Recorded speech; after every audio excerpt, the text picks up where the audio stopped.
Hey everybody, welcome to Declutter Me, a podcast about organizing and decluttering your life. Hello Shelina. Hi Shirag. How are you doing this week? I'm good. How are you? I'm good as well. What do we have in store for our listeners today? Today we're going to talk about Swedish Death Cleaning. Yeah.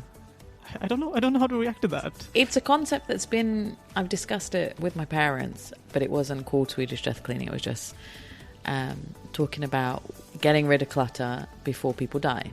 But this lady called Margareta Magnusson wrote a book about it last year, and it's now become this buzzword. And it's a good way to encompass what we're going to talk about today.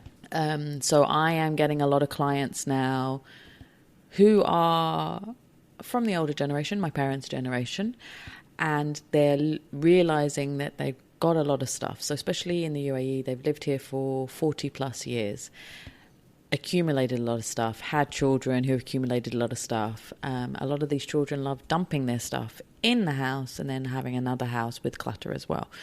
And it's getting a bit too much for them. So there's the normal feelings of feeling overwhelmed and stressed from clutter, but there's the other burden of realizing that they're getting closer to dying, and they don't want their kids to deal with their stuff when they do pass away. Right, so it's about the clutter that you kind of leave behind, I guess. And I mean, the normal thing is that, people pass away, whether it's, from old age or it's sudden, some young people, and then the people who are grieving have to deal with this stuff, and it's very difficult. If you're, we've all dealt with grief and having to deal with people's stuff. It's very hard. I had to deal with my uncle's stuff in Kenya with my mum, and because of my job, my business, my mum just said to me, "You leave it. I leave it with you to deal with it."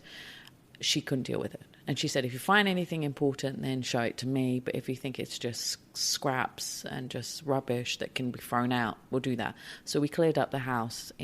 It's not a very big house, so luckily we could do it in 1 or 2 days. And we were able to clear a lot of it. She did do a lot of it after I left as well, because I had to leave. And it was hard because you're grieving. We've just done the funeral and then we're clearing up this stuff. Older generation are realizing that actually it would be better if they went through their own stuff.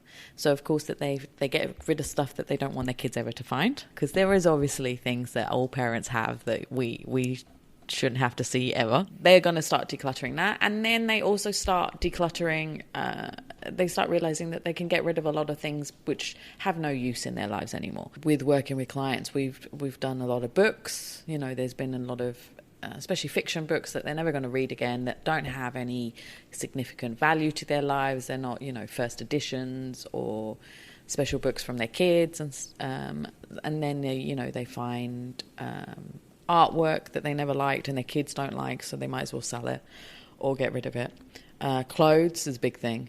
Like, they'll get rid of the clothes that they don't fit, don't like, or they can decipher which ones are, especially designer pieces, which are vintage, that they can give to their kids or to their grandchildren or try and sell because their kids are never going to like it.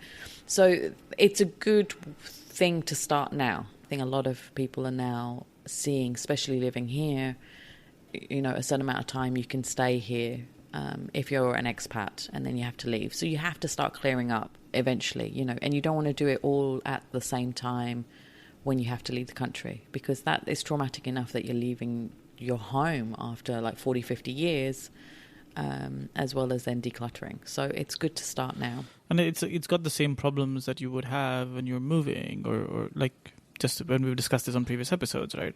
There are things that you have picked up and put aside and never looked at again, or forgotten that it exists, and some of these things might even have value, but just because they've never come up, is not, nobody knows them. So if people find out afterwards, they might toss something that's important. They could be, they could make a different decision that you might not want. And I mean, we all should do it anyway, but it's good to think about it now. And as you said, with certain belongings, what the value of is, and some people don't.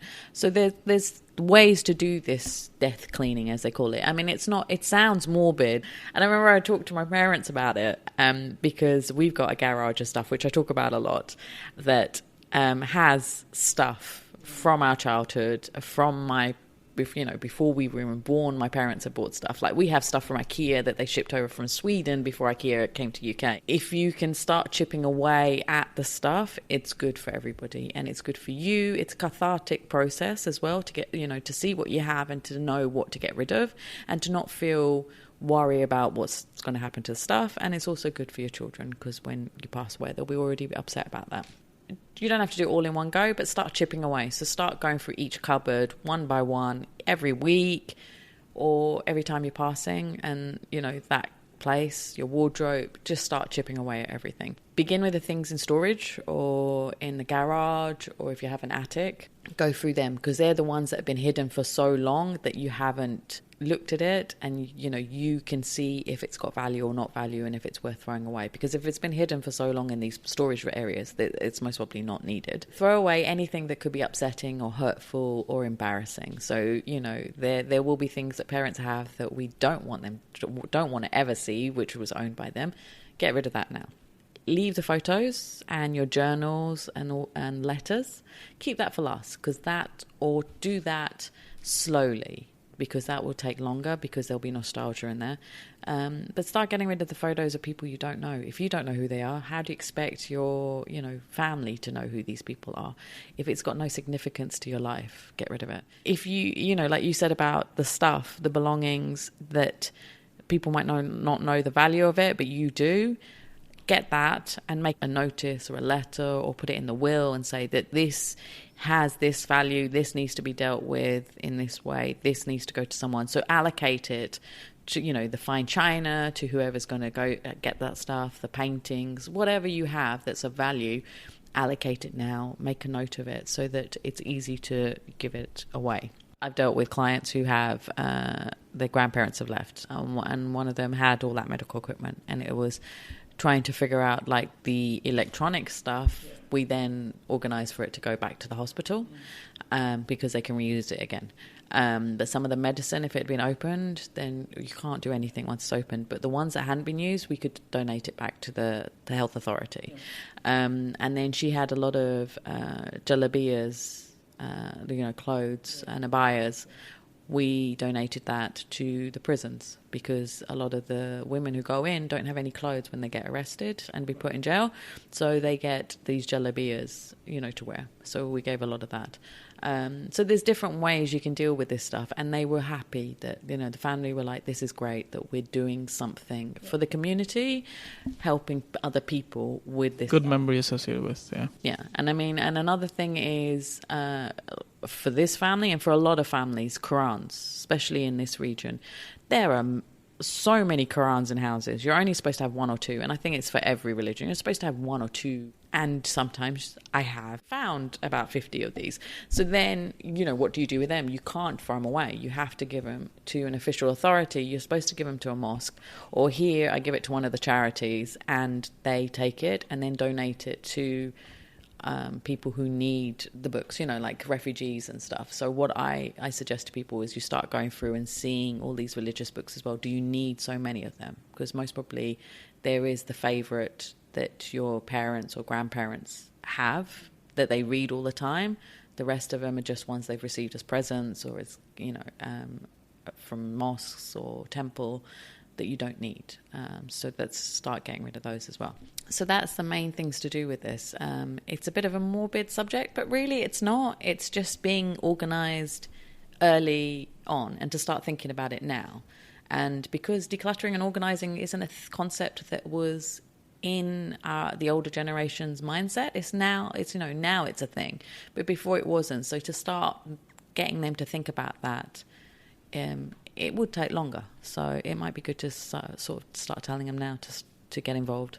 Yeah, and ideally as well, like our generation, so to speak, like we're starting to think about it like more as a way of life and starting to do it more regularly, and trying to so ideally, whatever the future generations are like beyond us will not have to actually do these kind of morbid Swedish death sessions, right? Anyway, for me as well, like this is just like a constant process. You have to keep doing it because our tendency is always to go and pick up stuff. We get better about some things, but then the other things we have like we can't get rid of it because we think that there's sentimental value sometimes where there isn't, and it takes us many years to realize, like, oh, I've just kept this in a box here for no reason. And I had a thought about it the other day that actually, you know, when we were born, it wasn't a consumer culture. It was the 80s. No, but that's partly why, like, that generation didn't have to think so much about, like, or formally think about decluttering and organizing, is because we didn't have that kind of culture then. Yeah. And then suddenly in the 80s, it became the consumer culture.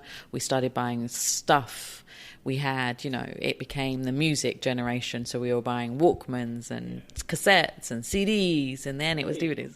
So yeah, so this is just an overview about what the concept is, and to get people to start thinking about it, and to, you know, your parents or your grandparents, maybe don't call it Swedish death cleaning. Say to them, maybe we should start going through things and seeing what can go, what needs to be decluttered and organised, just to give them more space and to make them feel less overwhelmed, because there must be so much clutter in their houses, because especially if they've lived in the same house for many, many years. Awesome. Well, as always, you can find more information about this show by subscribing to us in Apple Podcasts, Google Podcasts, or Spotify, or visiting declutterme.com/podcast. And if you need help with starting the Swedish death cleaning, you can always contact me, and I'll be happy to help you and your family to start getting rid of the clutter in your life. Somebody really needs to work on the branding of this of this concept. No, Swedish is cool. Swedish is...